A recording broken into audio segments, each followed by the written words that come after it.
Take a break from your busy schedule and join Harold Sala for Guidelines, a 5-minute commentary on living.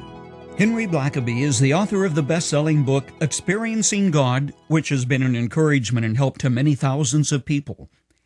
Yet what impresses me about this man is not his public ministry, regardless of how remarkable and effective it has been. Along with his wife, Marilyn, Dr. Blackaby will someday leave behind a legacy far greater than the fact he is a best-selling author. You see, Henry and his wife Marilyn raised 5 children as pioneer missionaries in Canada, 4 sons and a daughter. All 5 of the children are now making their marks as Christian leaders. The 4 boys have all earned Ph.D.s. 1 is a seminary president, 1 a pastor in Norway, and 2 others are serving churches in North America. Their daughter Carrie is a career missionary serving in Germany. As I view his accomplishments, Henry Blackaby's greatest achievement is that of a successful hands-on dad who never confused the importance of his children with the prominence of his ministry. I attended the graduation of a young man Guidelines has helped put through seminary, where Dr. Blackaby's son Richard serves as president. As Dr. Blackaby and I were chatting, I asked him the same question I have asked many successful parents. How do you account for the fact that your children have followed in your footsteps and have served the Lord? This gray-haired grandfather thought pensively for a moment and then replied, 2 things. We stayed focused and stayed close to them. That was his formula, which worked.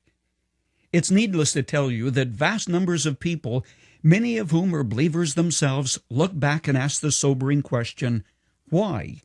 Where did we go wrong raising our kids? Yes, I understand that every child comes into the world with a will of his own, and ultimately every youngster decides whether he will embrace the faith of his parents or put God to his back and go the other way. But I have also learned that the Blackaby formula works when you model the message in your life and keep your focus at the same time you stay close to your children. Parenting is one of the last holdouts of the amateur. To drive a car, to practice medicine, to serve as an architect, it all requires a certain level of proficiency, which is demonstrated by licensing. But raising a child, one of life's most important responsibilities, is often a haphazard, let 'em grow up on their own sort of affair. Staying focused means you need a parenting plan. Your objective is to raise a youngster to know God, to follow his Son Jesus Christ, to embrace Christian values, to have character and integrity. And staying close to your kids means you take time to be part of their lives. It's not simply a control issue, but a lifestyle issue, which also means loving a child enough to say, this is right and that is wrong.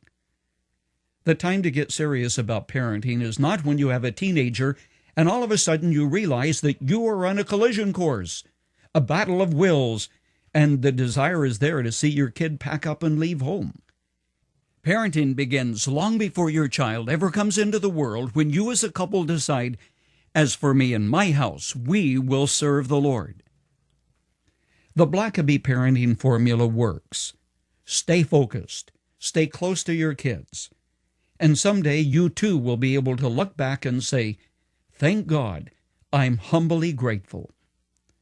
Long ago, God told Abraham, for I have chosen him so he will direct his children and his household after him to keep the way of the Lord by doing what is right and just. He's chosen you for the same reason.